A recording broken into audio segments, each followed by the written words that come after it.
people that were selected. They're doing very well. They're very far along in the process.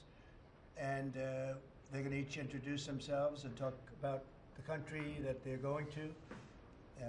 They might say a little bit about themselves also, because people are very interested in that. We're also going to sign right now some executive orders. And Will, if you would come forward. Yes, sir. I'll start thinking about signing them, right?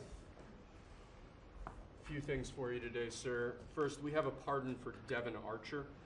Devon Archer was a former business partner of the Biden family.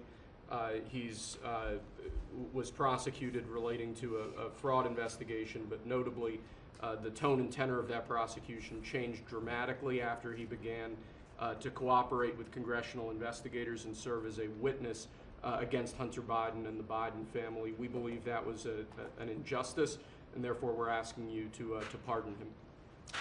And many people have asked me to do this. They think he was treated very unfairly. And I looked at the records, studied the records, and he was a victim of a crime, as far as I'm concerned. So we're going to undo that.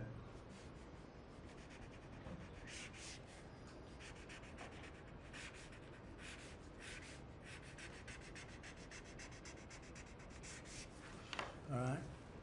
That's Devon Archer. Congratulations, Devon. Next, sir, we have a presidential memorandum for your attention. This memorandum requires the immediate declassification of all FBI files relating to the Crossfire Hurricane investigation. This was obviously one of the instances of the weaponization of law enforcement powers of prosecution against you and others. We believe that it's long past time for the American people to have a full and complete understanding of what exactly is in those files. Which gives the media the right to go in and check it. You probably won't bother because you're not going to like what you see. But this was total weaponization. It's a disgrace. Should never happen in this country. But now you'll be able to see for yourselves, all declassified. Is that correct? Would yes, you sir. Say? All declassified? Yes, sir. Everything? The FBI file with there's a classified annex, but other than that, this we'll put everything in the public eye. Is anybody going to look? Huh? What about you? You going to look?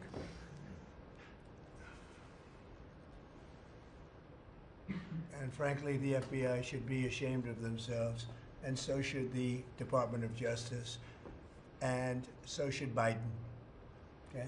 Next, sir, we have an executive order for your attention. We've taken action against a number of law firms that have participated either in the weaponization of government, the weaponization of the legal system for political ends, or have otherwise engaged in illegal or inappropriate activities. The law firm of Jenner and Block is one of these law firms. This is a law firm that, as you know, employed Andrew Weissman after he came off of the Mueller investigation. It's a law firm that's engaged in invidious racially and sexually discriminatory practices. It's also a law firm that has participated in the weaponization of the legal system against American principles and values, and we believe that the measures in this executive order will help correct that. And Andrew Weissman is the main culprit? He's certainly... With respect to this firm? He is one of a number of reasons that we believe this executive order is warranted. He's a bad guy.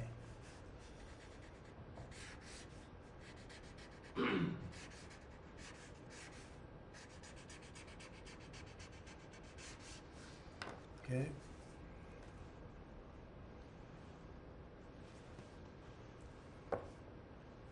Next, sir, we have an executive order for your attention relating actually to government payments. Historically, checks issued by the Treasury are, I believe, 14 times more likely to become the subject of fraud than electronic transfer payments. This is an executive order that's going to push the Treasury Department to modernize its payment system to ensure that where possible they're using electronic methods of payment as opposed to paper checks in order to reduce waste, fraud, and abuse in the government, which is obviously an endeavor that we've been pursuing in numerous aspects of government under your leadership. It's basically modernization of equipment and methods, and it's something that really I think he's going to be a great Secretary of the Treasury wanted, Scott, and so we're doing this, and we have other modernization programs going on. We could let somebody else, whoever's next, whoever that may be, do it, but it's something that should have been done 25, 30 years ago.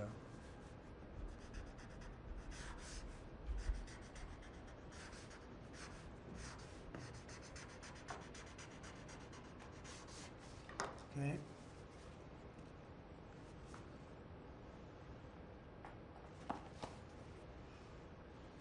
Along similar lines, sir, this is an executive order. We're calling it Protecting America's Bank Account. The basic idea here is that instead of having lots of different departments and agencies and offices issuing payment, often without justification, often without any provided rationale, we're going to be centraling payment processes where possible in the Department of the Treasury and ensuring that measures are taken in Treasury against waste, fraud, and abuse to ensure that money that's leaving the public treasury is as protected as it possibly can be. All right, good.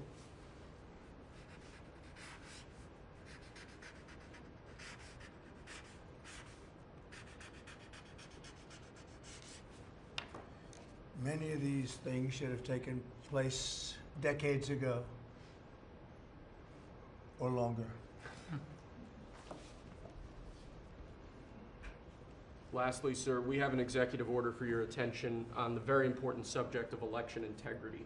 We believe that this executive order is the farthest reaching executive action taken in the history of the Republic to secure our elections.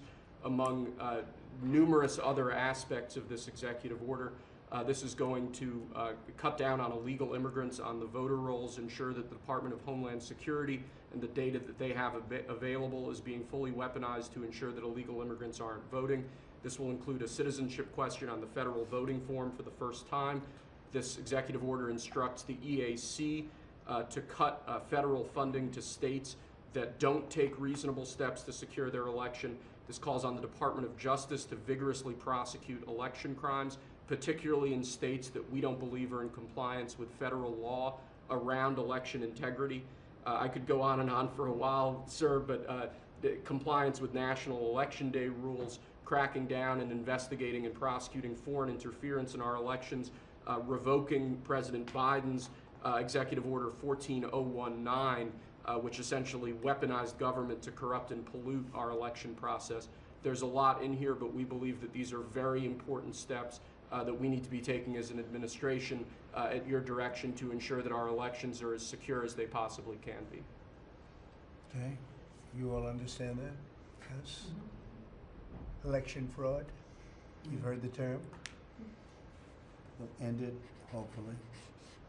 At least this will go a long way toward ending it. There are other steps that we will be taking in the coming weeks, and we think we'll be able to end up getting fair elections. Perhaps some people think I shouldn't be complaining because we won in a landslide, but we got to straighten out our election. This country is so sick because of the election, the fake elections and the bad elections, and we're going to straighten it out one way or the other.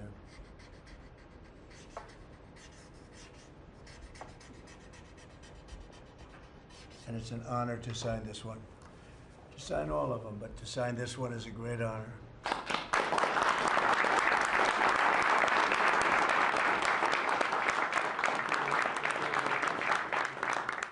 Thank you very much. Sorry, sir.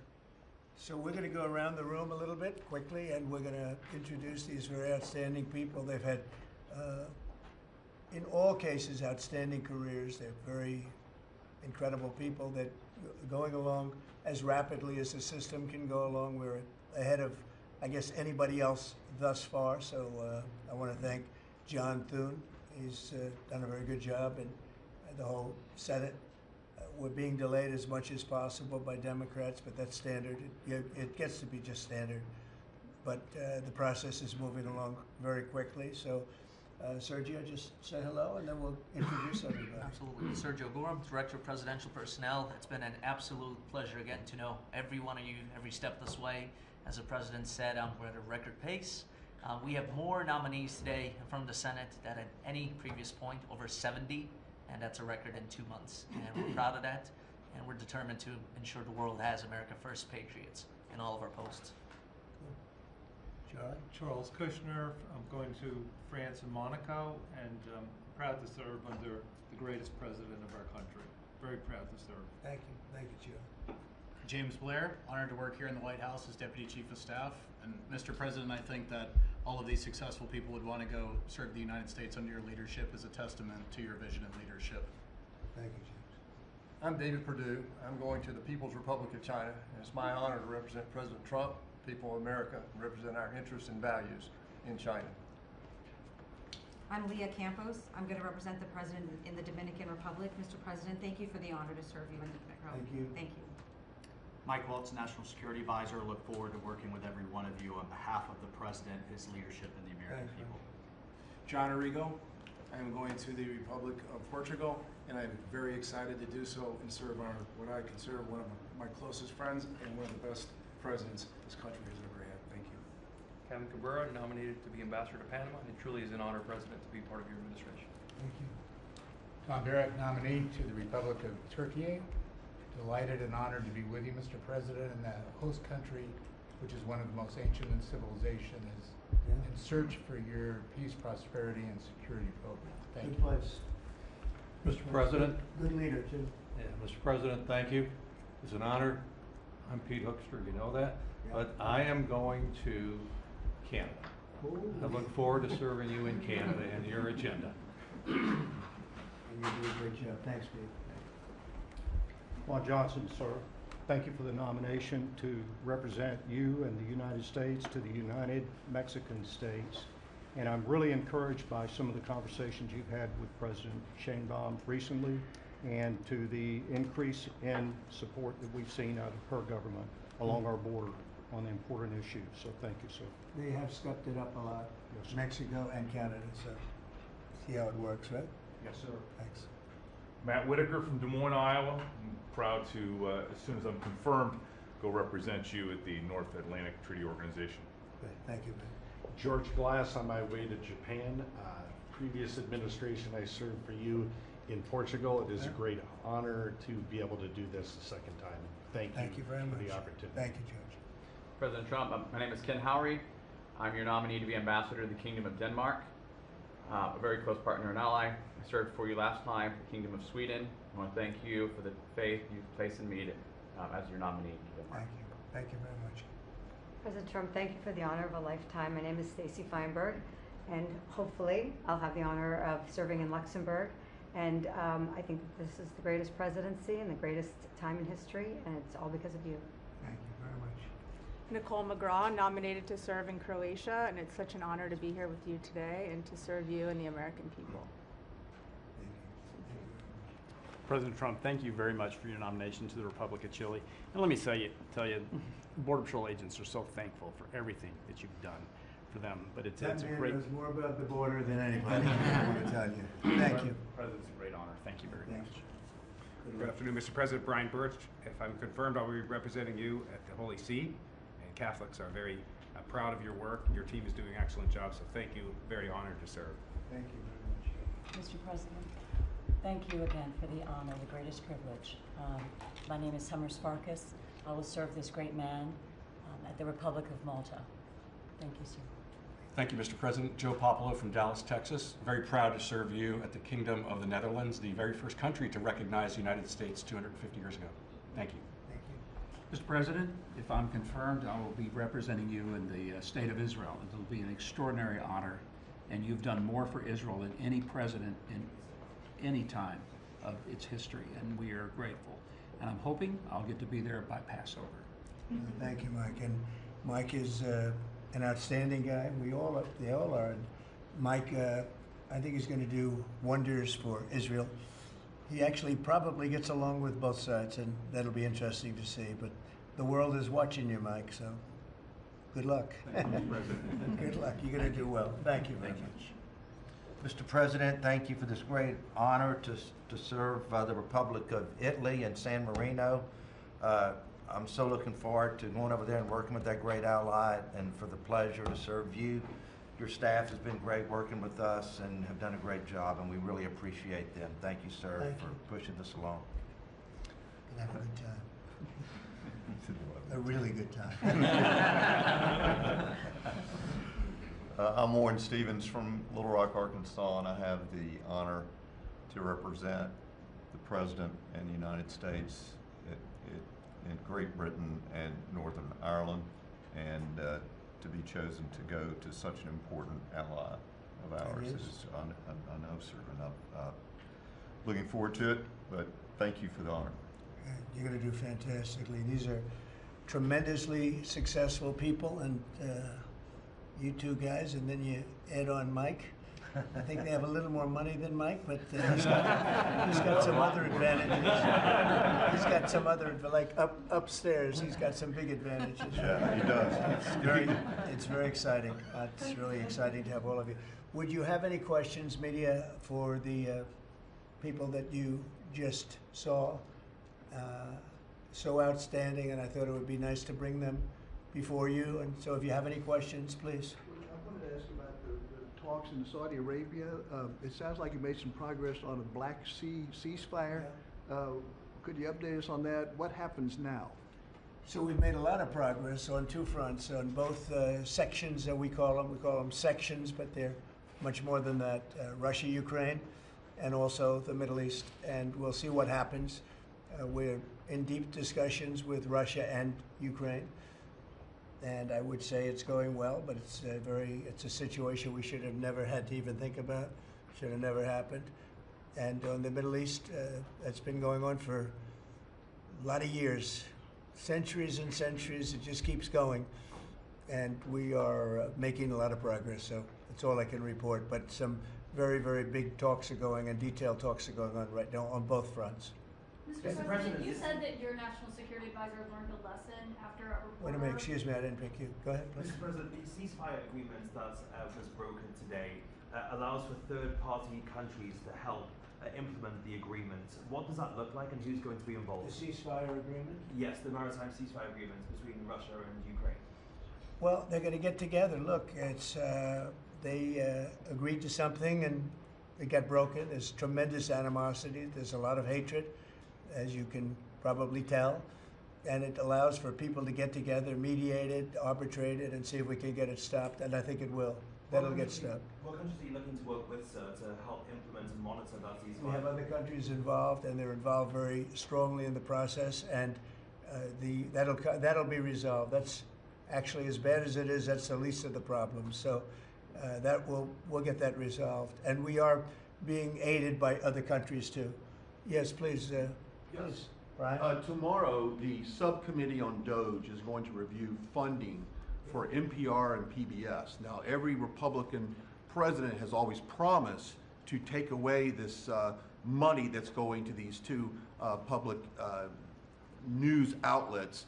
If they're successful, I know Senator Kennedy has backed it, Marjorie Taylor Greene in Congress has backed it. Would you be interested in defunding and taking away taxpayer dollars to NPR and PBS? Well, I would love to do that. I think it's very unfair. It's been very biased, the whole group. I mean, a whole group of them.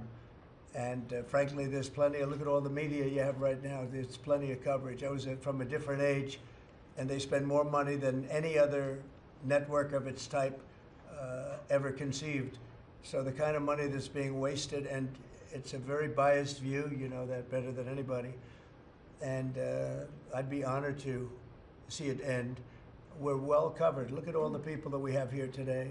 We're well covered, and we don't need it, and it's a waste of money, especially. I don't even know what DOGE's recommendation is. I assume their recommendation is to close them up. Well, after they hear all the testimony, I think they're going to make a decision relatively sooner than later. Yeah. But we'll see what that turns out. I can't imagine that they wouldn't, because they have found so much waste, fraud, and abuse, hundreds of billions of dollars, and just waste, fraud, abuse. You heard yesterday some of the new things that were found. 22 billion just in environment, billion.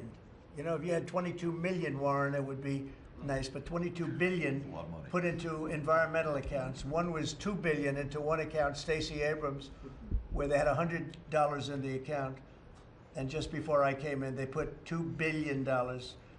And you guys are looking, so you mean 2 million or maybe 200,000? No, $2 billion were put in the account. What do you think of that, Mike? Do you think that's a straight deal? 2 billion? Just write me the check, Mr. President. I'll take it with me to Israel. It's a horrible thing, and we have so many of those things. So they've done an incredible job, and the country wants to hear it. I think Doge is actually very popular because of what's happening. They're hearing about all of these scams and for big, big money, tremendous amount. And when you add it up, just hundreds of billions of dollars being wasted, and much of it's fraud. You know, we talk about waste, and it is waste and abuse, but a lot of it's fraud Can I too. follow up on something? Yeah, go ahead, Brian. I just want to follow up on that.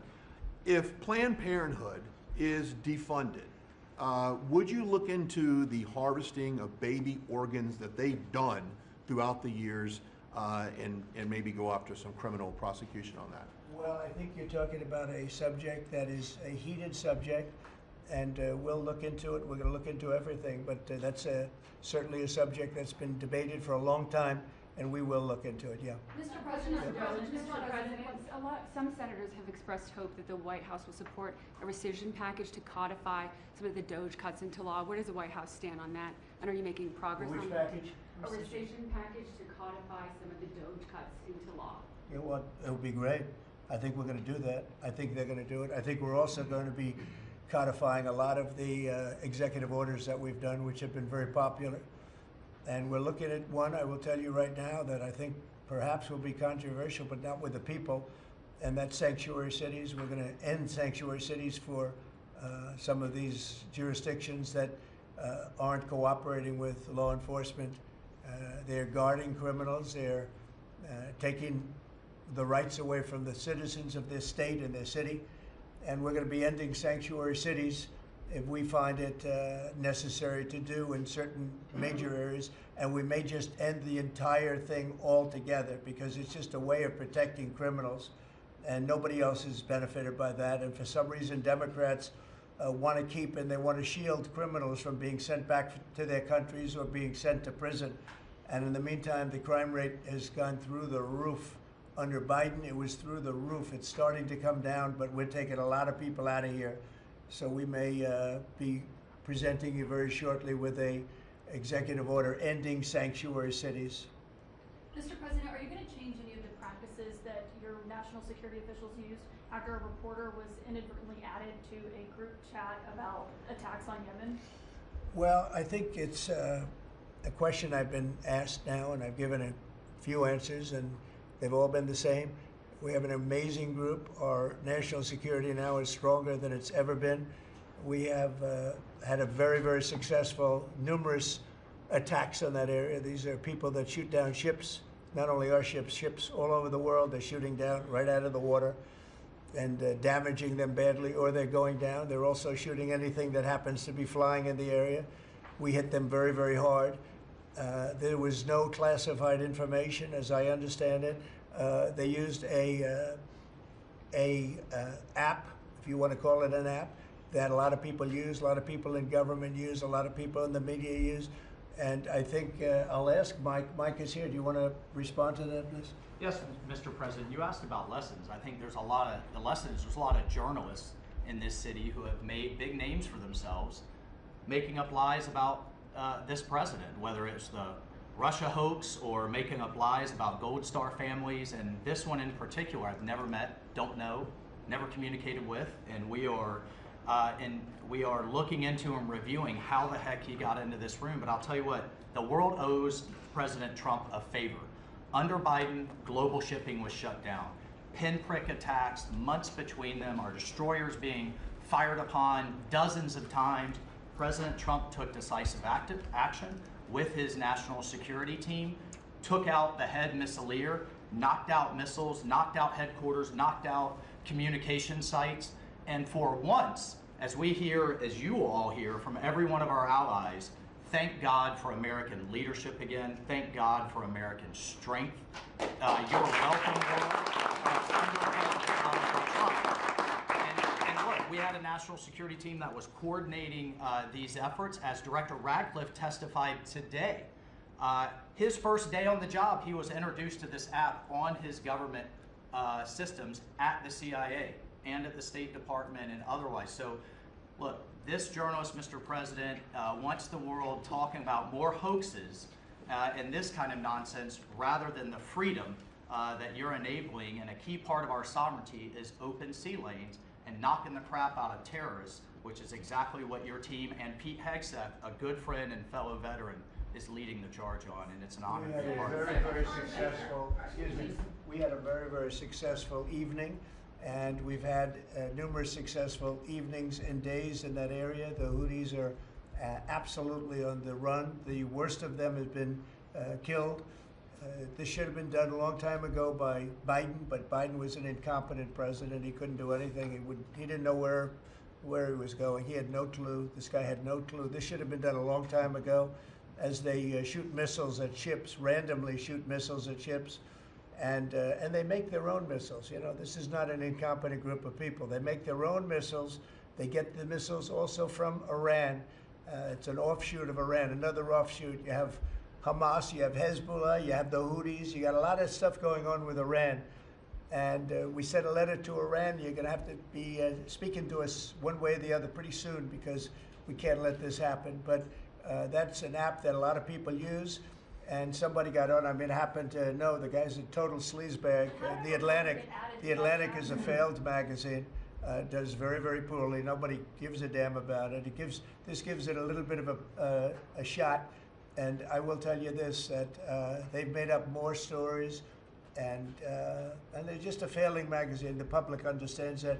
He's a very good man. That man is a very good man right there that you criticize so strongly. He's a very good man, and he will continue to do a good job. In addition to him, we had very good people in that meeting, and those people have done a very, very effective job, and you're going to see it. And it goes on, by the way. It's going to go on. And I think the Houthis wish that it didn't happen, but that's what it's all about. We have to create a safe country, a safe world, and that's what we're doing. Do you think national security was put at risk, Mr. President, of senior officials using signal moving forward? The use of signal to communicate from senior officials, Well, especially when it comes I don't know anything about Signal. I wasn't involved in this, but I just heard about it. And I hear it's used by a lot of groups. It's used by the media a lot.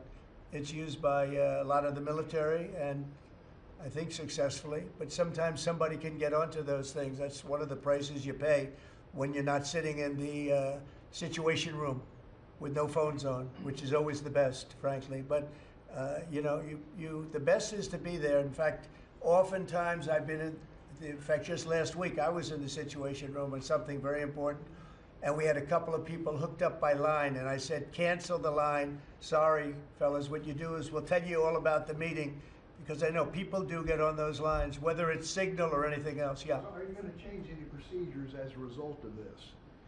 Well, I mean, look, we look at everything, and you know, they've made a big deal out of this because we've had 2 perfect months. We are bringing in business. We have another one announced tomorrow, a big one, very big. Like in the history of our country, nobody's ever seen anything like it. And I think probably a lot of people are saying they started by saying it was the greatest first month that a president has ever had, and I think that's true. And now they say it's the best second month, and they had to find something. And this certainly will look at this, but the main thing was nothing happened. The attack was totally successful. It was, I guess, from what I understand, took place during, and it wasn't classified information. So this was not classified. Now, if it's classified information, it's probably a little bit different. But I always say you have to learn from every experience. I think it was very unfair the way they attacked Michael. He's a good person. The person that was on just happens to be a sleazebag, so maybe that's just coincidence. I don't know. But you are going to conduct would an it be a investigation. problem if the Atlantic released all the text messages if they're not classified? Well, I don't know. I'd have to ask the military about that, because you know, maybe you wouldn't want that. I don't know. I will say this: that from what I heard, the man that we're talking about, who's not somebody that I don't think most people have ever heard of, he left. He found it very boring, and he left early. He got off the line very early. So I can't speak to it other than that. So he's made up a lot of stories, and you know, I think he's basically bad for the country. But it's a failing venture, very failing venture. They're very upset, and a thing like this is publicity for them. But I don't think we should allow people that are very good, like that man sitting right at the end of the table, who's done a great job we shouldn't allow them to be hurt by it. Yeah, go ahead. Are you saying you're okay with the continued use of Signal by administration officials? No, that's not what I said. I said we'll look into it, but everybody else seems to be using it. It seems to be the #1 used device or app, whatever you want to call it, and we will certainly look. If it was up to me, everybody would be sitting in a room together. The room would have solid lead walls and a lead ceiling and a lead floor. But, you know, life doesn't always let you do that. In the meantime, the attack itself that we were talking about and discussing has been an unbelievable success. But you will conduct an investigation, is what you're saying into this. We'll look into it, sure. Mr. President, I would look into it, sure. I want to look Is that into the FBI or anything the like that. I would ask them. It's not really an FBI thing. It's really something having to do with security. Security, like, will somebody be able to break in? Are people able to break into conversations? And if that's true, we're going to have to find some other form of device. And I think that's something that we may have to do. Some people like Signal very much. Other people probably don't. But we'll look into it. I think, Michael, I've asked you to immediately study that and find out. If people are able to break into a system, now in this case it wasn't that this attack was going on and nobody found out anything. And again, the person that was on, as I understand it, he left very early because he didn't find it very exciting. But I think it's something you should look into. Yes, sir, we are. We have our technical experts looking at it. We have our legal teams looking at it. And of course, we're going to keep everything as secure as possible. No one in your national security team would ever put anyone in danger. And as you've said, and we've repeatedly said, the attack was phenomenal and it's ongoing. But the media wants to talk about everything else except for the hostages you're getting out of the Middle East, Iran on its back foot, sea lanes getting reopened, peace in Europe. As we just saw today with a Black Sea ceasefire, we were just on with Steve Witkoff, myself, our team in Saudi Arabia. They want to talk about all this other stuff except for your amazing successes and the successes of your team. One of the other things, and sometimes you have to move very quickly, and there are other devices that are very good, but they are very, very cumbersome, and you're not able to use them and from a practical standpoint. So all we can do is find out the best we have with modern technology. They'll probably get better over the years. Yeah, go ahead. Sir, on the Black Sea, so the Kremlin has said that there are several conditions that would need to be met for this agreement to happen. This includes sanction relief for banks and some companies. Did the U.S. agree to all of those conditions that they laid out? They will be looking at them, and we're thinking about all of them right now. There are about 5 or 6 conditions. We're looking at all of them. The White House has said that it's looking into how a journalist got added to that Signal chat. Is it possible that there could be a firing of even a lower mid-level official once that person is identified? About what? About the Signal chat that we've been discussing. We've pretty much looked into it. It's pretty simple, to be honest. It's not, it's just something that can happen. It can happen, you can even prepare for it. It can happen. Sometimes people are hooked in and you don't know they're hooked in. They're hooked into your line and they don't even mean bad by it. But it's not a perfect technology. There is no perfect technology. The really good ones are very cumbersome, very hard to access. And I think we're going to look at, we always want to use the best technology. This was the best technology for the moment. But again, it wasn't classified, so they probably viewed it as being something that wasn't that important. And it obviously, with the attack being, I mean, I don't know if it's been read out to you yet, but that attack was a tremendous success for the U.S., a tremendous success. Who said the information, Go ahead, was please. not classified? Do you think that Mike Waltz made a mistake, and does he need to apologize?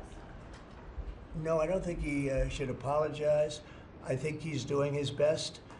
It's equipment and technology that's not perfect, and probably he won't be using it again, at least not in the very near future. What do you think? Yes, sir. I agree with you. Let's get everybody in the room whenever possible. A lot of times you find out defects by exactly things like that, but I don't think it's something we're looking forward to using again. We may be forced to use it. You may be in a situation where you need speed as opposed to gross safety. and you may be forced to use it, but generally speaking, I think we probably won't be using it very much. The Secretary of Defense, on that chain, the Secretary of Defense, Pete Hegseth, and J.D. Vance, the Vice President, said that the Europeans were freeloading. Do you agree with that assessment? Do you really want me to answer that? Yeah, I think they've been freeloading. The European Union's been absolutely terrible to us on trade, terrible.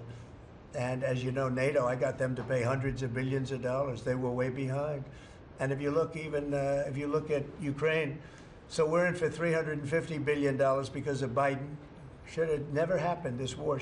All these dead people should not be dead. All these broken cities that are demolished down to the ground, those gorgeous towers, the most beautiful in the world, the most beautiful spires in the world. The spires in Ukraine were said to be the most beautiful of all. Just about every one of them is lying on its side in a million pieces. It's so sad to see what's happened to a heritage. No, I think that, when they say the European Union and you could say NATO also. Look, NATO, and I don't blame NATO for this. I don't blame Europe for this. I blame Biden for the fact that he didn't make them equalize. And to this day, I said to him, you got to catch up, you got to equalize. But why are they in for $100 billion and we're in for possibly $350 billion? It shouldn't be. It shouldn't be. And you could say more important for them because we have an ocean in between. So, you know, it's one of those things. You'll be seeing Liberation Day. I call it Liberation Day in America. You're going to be seeing it on April 2nd. Didn't want to do it on April 1st for the obvious reason, April 2nd. But you'll be seeing tariffs. And I think I've been very fair. I have them set. But I think I've been very fair to countries that have really abused us economically for many, many decades. Mr. President, that information was not classified. Another question? Your national Please, security go ahead. Advisor, just following up on your comments on the economy, there is reporting that consumer confidence fell for the 4th straight month. What is your message to Americans who are concerned about terrorism? Well, I know this, that for the first time in like 50 years, right track, wrong track, we were on the right track. And I think people see that. And if you look at prices, prices are way down.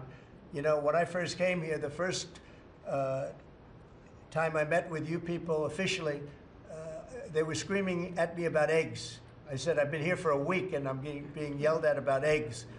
Egg prices have come down 45–50% in the last week and a half.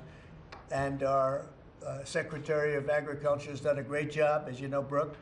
She's done a fantastic job, and others working with her have done a great job. But we brought eggs down at a level that nobody thought we could get at. I inherited that situation, and I inherited a grocery situation. The groceries went way up, an old-fashioned word, but it's a very descriptive word. Groceries have gone through the roof. And I used to campaign on it. I used to say, we're going to get groceries down, and we have got it down. I watched a certain newscast over the weekend, and a congressman, Democrat congressman, said, well, Trump's done a lot, I agree. He's been great on the border, he's been great on the military, but you know, he hasn't brought prices down. That's false. Gasoline's way down. Eggs are way down. Groceries are down very substantially, but down. Almost everything's down. Now, I'd like to see interest rates come down a little bit, and you're going to see billions of dollars, even trillions of dollars coming into our country very soon in the form of tariffs, because we were abused by presidents, and frankly, in all fairness, it wasn't their expertise, but they had no idea what they were doing. Mr. President, you say tariffs will create more jobs here in America. Oh, so yes, sure. Which states it'll create a lot of money and more jobs. But if you look, so in the last, these gentlemen would know about it, and ladies, because some of the ladies are great businessmen in this room that are becoming ambassadors. Great, really great, top of the line. When you look at the number of companies that have said, like we're close to, I would say close to $4 trillion. We never had numbers like that. The #1 chip maker in the world from Taiwan coming in with $200 billion. We have Apple. Look at Apple. $500 billion. $500 billion. They're going to build plants all over the United States. They were all being built in China. You have many, many companies, and maybe above all, you have the car companies coming in at levels that nobody's ever seen before. We have Honda is opening up one of the biggest plants in the world in Indiana. and many car companies are coming in. We have AI. We're leading China by a lot in AI, and we're going to keep it that way because we've made it very good for them, and we're going to protect them once a year. We'll protect them through taxes, through incentives, and also through tariffs. Thank you very much, everybody. Thank you very much. Thank you.